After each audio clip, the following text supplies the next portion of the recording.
Hey, what up, everybody? Steve Breach coming to you. Dixie Carter has tweeted out that she has re-signed none other than Jeff Hardy, the champion of TNA right now. There was a lot of talk that the push that Jeff Hardy is receiving right now is mostly because of the fact that TNA was desperate to the point that they wanted to sign him and keep him as one of the biggest stars they have. He is honestly one of the main people that draw people to the shows for house shows and other things. I think most people know about the trouble that Jeff Hardy created when he left WWE and went to TNA.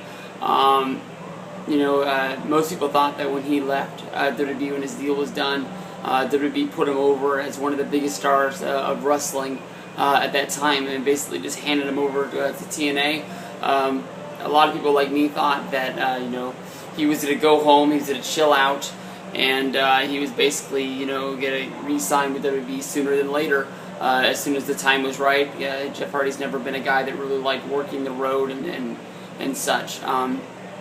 Then, basically, the cops kicked in his door, and the drug trial and drug bust went and followed him for a good while. But everybody knew that his TNA deal was up, and is he a guy that WWE would bring in? A lot of people were hoping he could be not really a fresh face, but just maybe a fresh face to the main event, which WWE has not been able to make stars in a while, and would love to bring in a guy like Jeff Hardy. My thoughts about them bringing in a guy like that is, yeah, it's good that they would have him on the roster, but they already have two guys on the roster with two wellness strikes, one being Rey Mysterio and another being Randy Orton. As you've seen since they've came back from their strikes, they haven't received any kind of push at all. They've just sort of been stuck in that mid-card slot. Wrestling guys, we've seen Randy Orton beat Wade Barrett about 500 times, but we haven't really seen him beat anybody else.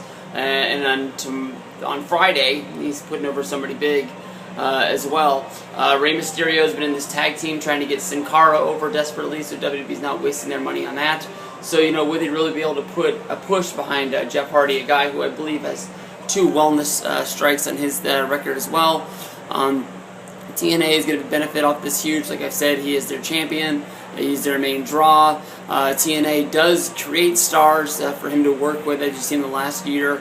They've created Robert Roode, James Storm, Austin Aries, so on and so forth. So if Jeff Hardy was to leave, it wouldn't have killed him, but he is the biggest draw that they have. So it is good for TNA. We'll see what this leads to in the future. Thanks for everybody for checking us out. Let me know. Do you think Jeff Hardy's wasting his time in TNA, or do you think he's happy at home, TNA style? In the Impact Zone. Well, not anymore. They're going on the road. Peace out.